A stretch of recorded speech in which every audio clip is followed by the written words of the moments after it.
Pues muy gustosos de estar en la Secretaría de Pueblos y Barrios Originarios de la Ciudad de México a través de los cronistas oficiales de esta gran ciudad capital. Y tenemos un gran tema, el 60 aniversario de la unidad habitacional Nonoalco Tlatelolco.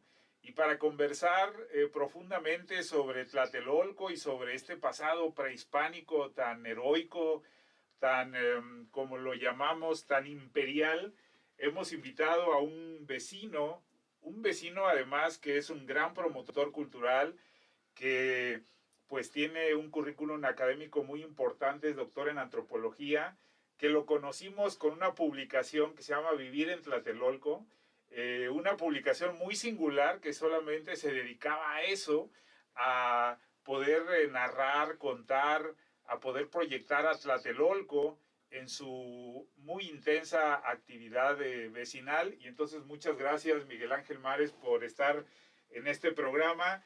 Y bueno, pues entrando en materia, ¿qué es Tlatelolco? ¿Qué nos puedes contar de este lugar que además siempre nos provoca mucha curiosidad? Pero aparte de las cosas a veces un poco negativas que conocemos, hay muchísimas positivas de este gran espacio, y pues por eso la invitación para que tú nos cuentes un poco de este pasado prehispánico de esta gran unidad habitacional.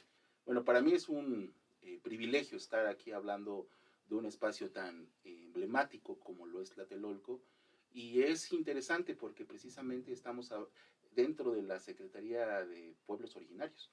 Entonces, parte de la reivindicación de lo que la comunidad de Tlatelolco sigue luchando hasta el día de hoy es precisamente el reconocimiento como pueblo originario. Como pueblo originario. Es correcto. Porque claramente, digo, el motivo de la plática es el 60 aniversario de la construcción de un proyecto moderno, y es la gran paradoja, asentado en un altépetl prehispánico. La Ciudad de México, México Tenochtitlan, está por cumplir 700 años. Hay una fecha de 1325. Sin embargo, hay toda una discusión de Tlatelolco como ciudad hermana de Tenochtitlan, es el otro imperio. Se puede demostrar que al fin y al cabo la historia de Tenochtitlan y Tlatelolco fue paralela. Es decir, estuvieron como ciudades hermanas, si lo vemos ya en ojos ya más recientes, pero al mismo tiempo cada uno tenía su propia identidad. Todo lo que era el señor de Azcapotzalco, Tezosomoc, su gran mercado, fue la herencia cultural que obviamente se traslada a Tlatelolco precisamente por una cuestión identitaria y patrimonial. ¿Y por qué es relevante? Cuauhtémoc, él era de origen tlatelolca. Su mamá era la hija del señor que falleció en la guerra de Tenochtitlan y Tlatelolco Moquihuix, y su papá era todo lo que era el descendiente de Axayácatl. Entonces tenía una herencia tenochca y tlatelolca. Tlatelolco al mismo tiempo sigue siendo hoy Tlatelolco, que eso quizás es lo que más tenemos que resaltar. Tlatelolco no perdió su nombre en todos estos años de historia. Tenochtitlan lo ha perdido. Tlatelolco sigue siendo situado en el mismo centro ceremonial, dentro del mismo territorio, y sigue manteniéndose durante realmente una gran temporalidad, y Tlatelolco sigue siendo Tlatelolco. Pero nos puedes abundar, por ejemplo, esto que nos han contado de Huitzilopochtli, de este surgimiento de México Tenochtitlan y México Tlatelolco. Cuando se toma el camino, cuando llegan a esta tierra y obviamente le piden el consejo al señor Huitzilopochtli, obviamente vio una disidencia entre dos pueblos. Cuenta la leyenda, le dio a escoger a los tenochcas, o a los seguidores de Tenoch, y a los tlatelolcas, dos bolsitas. En ellos se encontraba el jade, y en otro lado se encontraba una cuestión de madera, ¿no? La producción para la producción del fuego. ¿Qué fue lo primero que hicieron los tlatelolcas? De acuerdo a esta crónica, eligen inmediatamente el jade, ¿no? Porque era más valioso, ¿no? De cualquier material para producir fuego. Sin embargo, se adelantan y deciden, y obviamente al escoger el jade se les da el atributo dentro del mito de la producción económica, del mercado, pero a quien le dan el poder, ¿no? La construcción del fuego, de la fuerza, de todo lo que va a ser el gobierno y en este caso el dominio del territorio, pues se le da a los tenochcas. O sea que en concreto podemos, en el imaginario presente, podemos plantear que el poder político estaba en el Zócalo y en la Plaza de las Tres Culturas estaba la economía. Es correcto. Lo más relevante que tenemos dentro de esta historia es resaltar el que Tlatelolco representa hoy en día una evidencia material tangible de lo que fue el señorío México-Tenochtitlán. Se construyó un proyecto moderno, símbolo del país, porque así se ejemplificó como la obra insignia de Adolfo López Mateos en su sexenio. Era lo más avanzado en su momento como proyecto de vivienda. ¿Cómo es ese pasado lacustre de Tlatelolco? ¿Cómo nos imaginamos antes de los asentamientos que era Tlatelolco? Para que lo podamos decir de manera muy sintética, lo que sería situado en la tercera sección, que es donde se localiza la Plaza de las Tres Culturas, era la isla primitiva de Tlatelolco. Era una isla. Isla. ¿Era tierra firme? Tierra firme. Okay. Sigue siendo tierra firme. Toda la zona que está dentro del centro ceremonial, igual lo que fue aquí en el Zócalo, era la otra isla primitiva. Y existía en la zona de Tlatelolco otra isla que se llamó Nonoalco, que está situado lo que hoy conoceríamos como la primera sección de Tlatelolco. Se hace una investigación del Instituto Nacional de Vivienda para situar una problemática que existía en la Ciudad de México. Siglos después de la conquista de los españoles, el asentamiento de la Ciudad de México empezaba a expandirse y había una necesidad de vivienda, pero sobre todo de un proyecto urbano de movilidad. ¿Qué pasaba en ese momento? Existía un obstáculo físico para transcurrir por parte de la ciudad hacia el norte de la ciudad. Entonces no existía ninguna movilidad.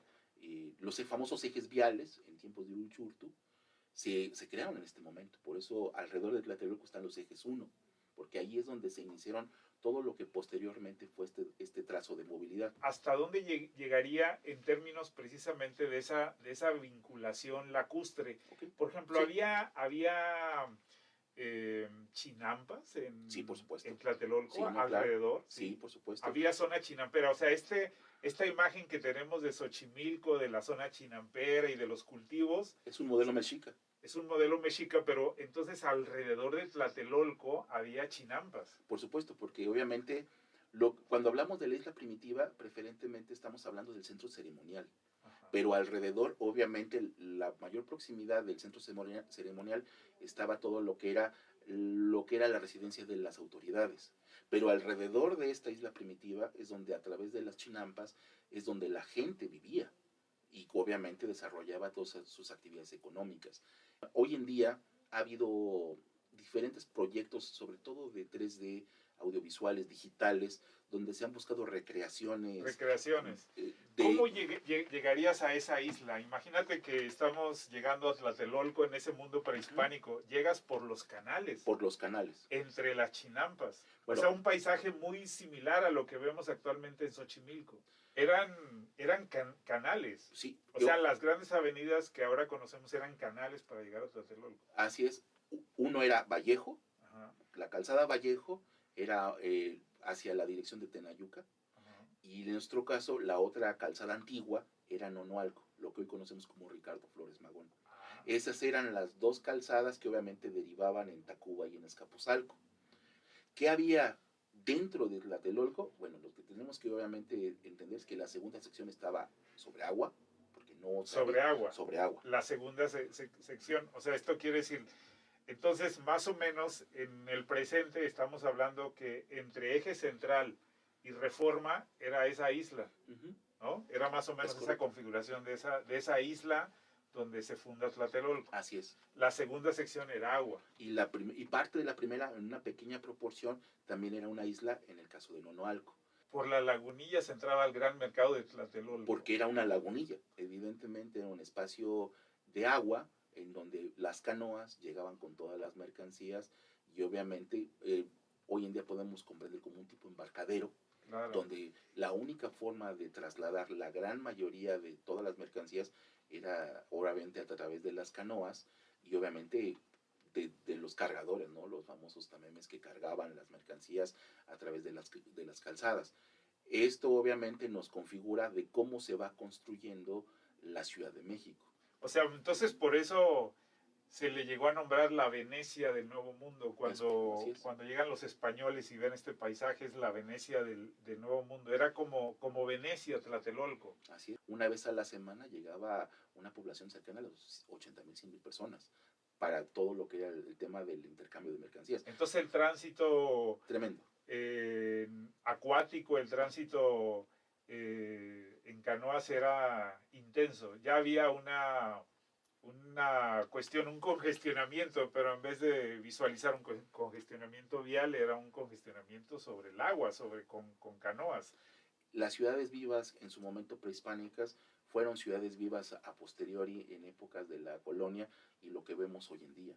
O sea, pero entonces ya Tlatelolco era un lugar muy concurrido, muy circulado, era una potencia económica, y dicen algunos que también, o escriben en las hipótesis de lo que pudo pasar, que también Tlatelolco llegó a rivalizar en poder con México Tenochtitlan, ¿no? Evidentemente, ¿no? Que parte de la rivalidad era esa, no solamente tener el poder económico, sino también el poder político. Y militar. ¿Y por qué es importante distinguir o esta noción de darle a Tlatelolco su propio lugar? Precisamente porque todas estas evidencias que hoy tenemos sitúa a Tlatelolco en un espacio privilegiado. ¿Cuál es? Que se mantiene vivo, que se mantiene vigente y que ahora, a 60 años de haber construido un proyecto moderno, reivindica todo lo que es un pasado de pueblo originario y al mismo tiempo hace como escenario la última resistencia de este pueblo. Quien realmente defendió el último reducto fue Tlatelolco. Y fue ahí, y fue ahí, ¿no? Entonces, el punto de resistencia, porque plantean, como lo plantean también en Tepito, así es. Tlatelolco existe porque resiste. Así. ¿No? Es un lugar de resistencia desde tiempos prehispánicos. Algunos cronistas, como el maestro Alfonso Hernández Hernández de Tepito, muy querido el maestro, así es. Digo, paz descanse, planteaba que el gran mercado de Tlatelolco no murió, que solamente se movió unas cuadras más adelante, que es ahora donde está Tepito. Así es. Pero de acuerdo al mapa de Uppsala, que tú nos hacías referencia en varias conferencias y conversaciones, de acuerdo a ese mapa, ese gran mercado de Tlatelolco, ¿dónde se ubicaba actualmente? ¿Dónde podemos ubicar territorialmente lo que era el gran mercado de Tlatelolco? Mira, ya a partir de la evidencia arqueológica, y siendo muy respetuoso con los arqueólogos que han hecho ese trabajo, hay como un consenso que se sitúa en lo que hoy conocemos como el Jardín de Santiago. O sea, el Jardín de Santiago es donde entre Eje Central y en Reforma. Reforma, ¿no? Donde ahí, al lado de, obviamente, del centro ceremonial, se ubicó, en este caso, lo que fue el Gran Mercado. Se plantea que Hernán Cortés, en su segunda carta de relación a Carlos V de España, describe la grandeza del mercado de Tlatelolco, pero en ese momento en Europa estaba en apogeo la imprenta. Entonces esa segunda carta se reproduce. Entonces lo primero que se conoce del Nuevo Mundo o de México en Europa es el gran mercado de Tlatelolco, el esplendor de ese gran mercado de Tlatelolco. Pero entonces ese gran mercado reunía a todos los tributos mexicas aztecas. La organización de este gran mercado y quizás para la mirada del español, que le causó gran sorpresa, era evidente que era muy organizado. Había diferente tipo de pasillos con especialización de mercancías. O sea, no era de que tú podías ponerte en cualquier lugar. Y aparte había autoridades que castigaban cualquier tipo de abuso o robo. Existía toda una organización realmente muy, muy especializada de lo que era la organización de este gran mercado. Por eso reitero cuando te mencioné el hecho de que casi 80,000, 100,000 personas se esperaban en los días, un día a la semana del gran día de Tianguis, porque obviamente no solamente llegaban de todas partes del territorio de Mesoamérica, sino también la manera en cómo se organizaron dentro es mucho de lo que hoy conocemos por los pasillos de los mercados tradicionales que conocemos en la actualidad.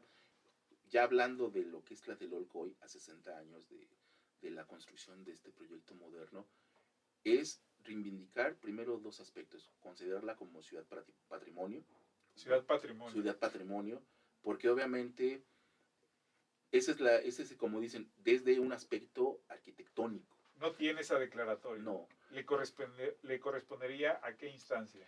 Pues bueno, en este caso, Tlatelolco tiene la declaratoria de protección a nivel federal de zona arqueológica por parte de Lina, y en 2018 se hizo la declaratoria de patrimonio intangible como memoria dentro de la historia de la Ciudad de México, pero por los acontecimientos del 2 de octubre, que aunque es más abarcativa la declaratoria, se queda en lo intangible. Pero en lo arquitectónico, no, en su diseño. Material no.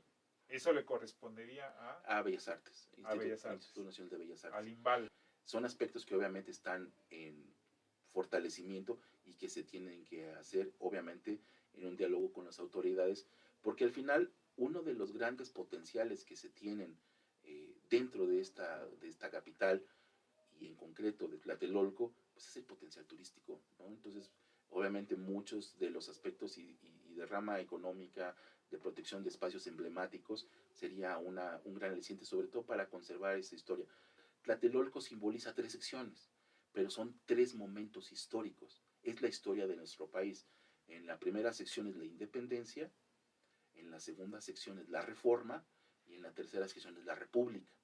Entonces, cada sección de Tlatelolco representa un momento de la historia de nuestro país, y obviamente el nombre de cada edificio está representado en esas dimensiones temporales, ¿no? Y además cohabita con su patrimonio prehispánico, ¿no? Porque puedes transitar al lado de una zona arqueológica, que a diferencia, por ejemplo, de la zona arqueológica del Templo Mayor, aquí puedes ver una ciudad más acabada en términos de del Templo Mayor, que también es muy parecido al de México Tenochtitlan, ¿no? Algunos plantean que a lo mejor hasta más esplendoroso que el de México Tenochtitlan. Entonces estamos hablando de una cultura ya sofisticada, una cultura al nivel de las más desarrolladas del Viejo Mundo o de Asia, ¿no? Con centro de poder, con mercado, con toda una infraestructura de imperio. Por eso, bueno, nos atrevemos a decir muchas veces Tlatelolco imperial. No, por supuesto. ¿No? Y luego, en la parte de la conquista, el punto de resistencia, y luego la primera universidad de América. Sí, bien, obviamente parte central de que estamos hablando de que el punto de evangelización y de educación de como el primer centro educativo a nivel continental fue en este caso el Colegio Imperial de Santa Cruz aquí en Tlatelolco.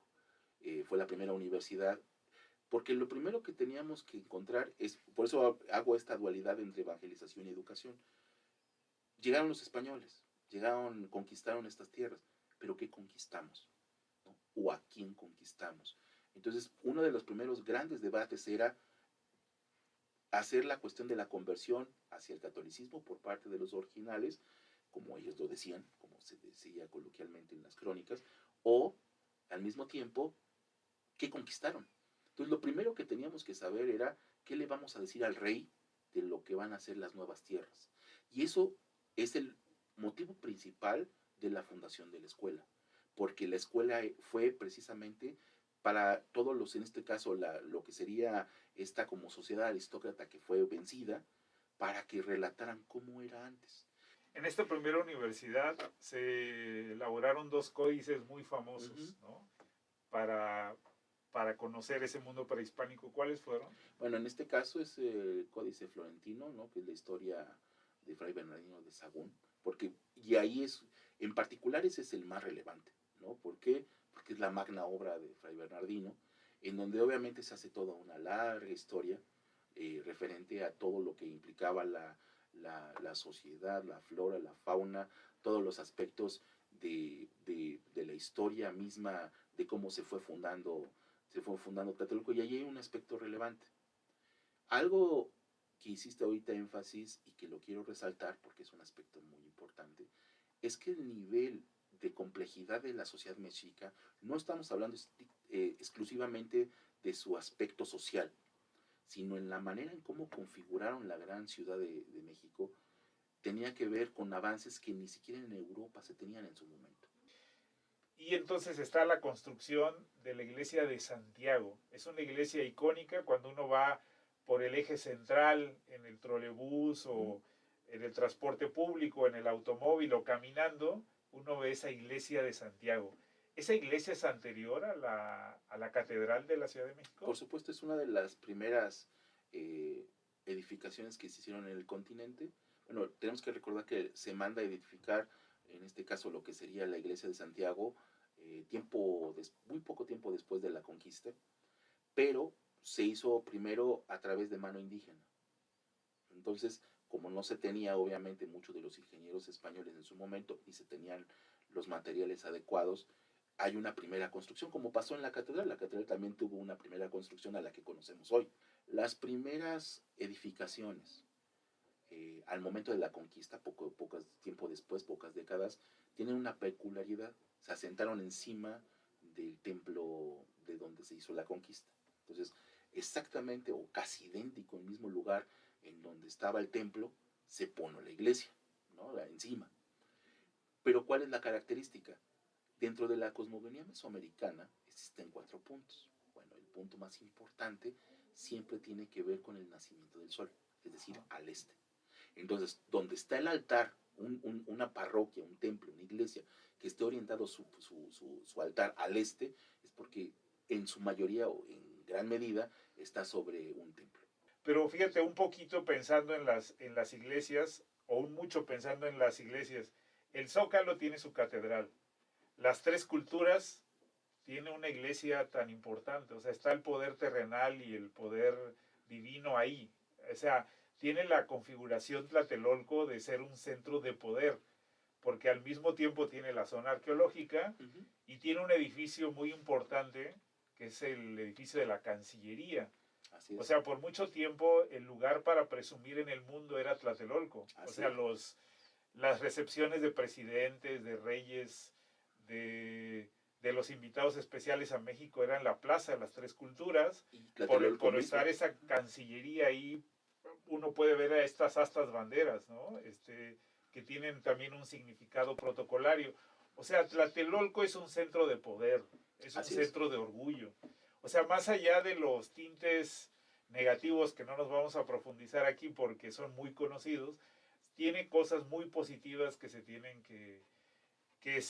que divulgar en términos del orgullo de los habitantes presentes y de que este orgullo pueda incidir en mantener esta unidad habitacional en funciones, promovida como centro cultural y no como un barrio marginal. Estamos hablando de un museo vivo, si lo queremos ver así, vivo porque obviamente es habitado y que se sigue transformando y existen diferentes tipos de procesos sociales normales como cualquier espacio donde existen seres humanos, pero esta historia se continúa y Tlatelolco hoy en día nos sigue sorprendiendo y estoy sin duda de que no pronto volverán a seguir sorprendiendo los nuevos descubrimientos que este emblemático lugar tiene para nosotros. Pues fíjense todo lo que tiene uno que aprender del maestro Mares y bueno, pues sin duda en este contexto de los 60 años hay que hacer mucha difusión de las cosas buenas, que fuimos el gran mercado prehispánico que dio de comer al centro de la Ciudad de México, que fue la primera universidad, que tuvo un centro de poder equivalente al México Tenochtitlan, que habría que también, así como hay un comité de festejos de los 700 años de México Tenochtitlan, habría que abrir un comité de festejos de México Tlatelolco, que fue la unidad habitacional modelo en el mundo. Acaba de haber unos rusos una rusa en especial que llegó a Tlatelolco y presumió mucho la unidad habitacional, ¿no? Como un centro modelo de convivencia. Y además es un centro vecinal muy participativo, que esa es otra parte que conversaremos en otra oportunidad, pero este sistema de resistencia se lo toman muy serio los vecinos. ¿No? Defienden mucho los servicios públicos, la autoridad siempre tiene una relación accidentada con los vecinos, pero porque son vecinos que se preocupan por la comunidad y que con toda esa fuerza histórica pues reclaman lo que le pertenece a Tlatelolco, ¿no? Reivindica al final su identidad como tlatelolcas y eso es algo que no se puede perder. Pues miren, 60 años de Tlatelolco y nuestros vecinos de La Guerrero están cumpliendo 150 años como colonia. Entonces, sin duda, mucho que platicar sobre las colonias de la Cuauhtémoc y de la Ciudad de México, pero en el caso de la alcaldía Cuauhtémoc, pues es el centro, es lo que le dio origen a lo que conocemos como mexicanidad. Así es. Y bueno, pues seguiremos dialogando. Muchas gracias, no, al contrario, gracias por maestro la invitación. Miguel Ángel Mares. Y bueno, seguimos dialogando sobre estos 60 años de Tlatelolco como unidad habitacional y cerca de 700 como la ciudad prehispánica, hermana gemela de México Tenochtitlan. Así es. Muchas gracias. Gracias a todos.